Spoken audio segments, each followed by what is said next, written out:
Hello guys, कैसे हैं आप लोग। आई होप अच्छे होंगे। आज के इस वीडियो में हम सीखेंगे at the instance of, under the nose of. हम अपनी लाइफ में इस तरह के सेंटेंस बोलते हैं जैसे उसके कहने पर मैंने उसे 10,000 रुपए दे दिए।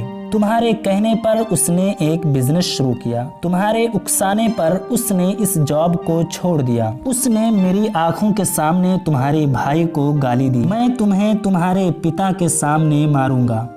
तुम मेरी आंखों के सामने झूठ बोल रहे हो। फ्रेंड्स, इस तरह के सेंटेंस को हम कैसे बनाएंगे? अगर आप भी इस तरह के सेंटेंस को सीखना चाहते हैं, अपनी लाइफ में यूज करना चाहते हैं, तो इस वीडियो को बिल्कुल आखिर तक देखें ताकि कोई भी चीज आपसे मिस होने ना पाए। चलिए शुरू करते हैं। आज का हमारा जो सबसे पहला जो सेंटेंस है वो है उसके कहने पर मैंने उसे 10,000 रुपए दे दिए। तो इस सेंटेंस को बनाने के लिए सबसे पहले हम एक सेंटेंस बनाएंगे जैसे मैंने उसे 10,000 रुपए दे दिए। ये सेंटेंस आपका पास्ट इंडेफिनिट का सेंटेंस है।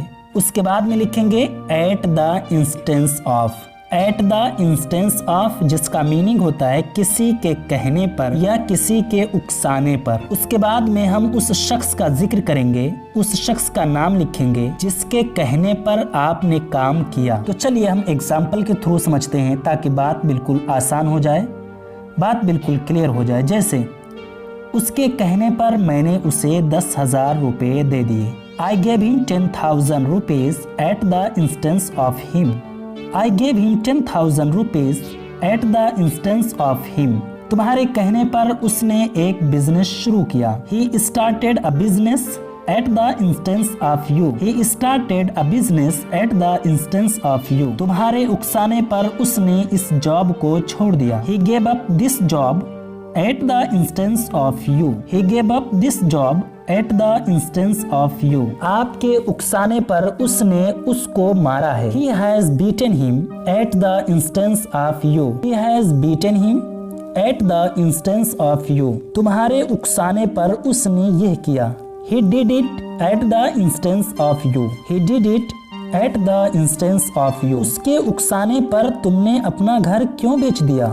Why did you sell your house at the instance of him? Why did you sell your house at the instance of him? उसके उकसाने पर तुमने ये क्यों किया? Why did you do it at the instance of him? Why did you do it at the instance of him? Friends, हम अपनी life में इस तरह के सेंटेंस भी बोलते हैं जैसे उसने मेरी आंखों के सामने तुम्हारे भाई को गाली दी।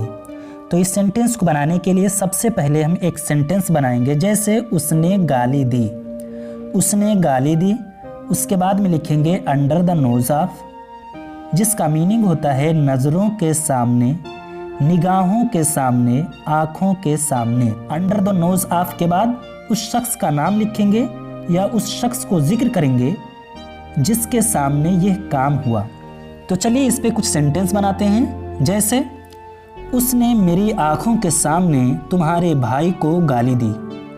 He abused your brother under the nose of me.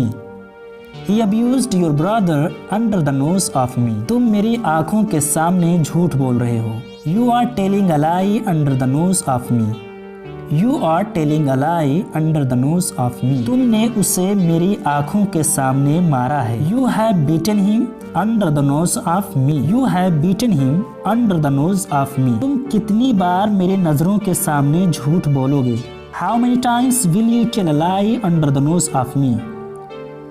How many times will you tell a lie under the nose of me? उसका भाई उसकी नजरों के सामने गाली दे रहा था। His brother was abusing under the nose of him. His brother was abusing under the nose of him. Friends, ये वीडियो आपको कैसी लगी? आई होप अच्छी लगी। अगर आपको अच्छी लगी तो प्लीज चैनल को सब्सक्राइब कर लें और इस वीडियो को लाइक और शेयर करना बिल्कुल न भूलें। फिर मिलेंगे नेक्स्ट वीडियो में एक नए कॉन्सेप्ट के साथ, एक नए लेसन के साथ। तब तक के लिए बाय बाय।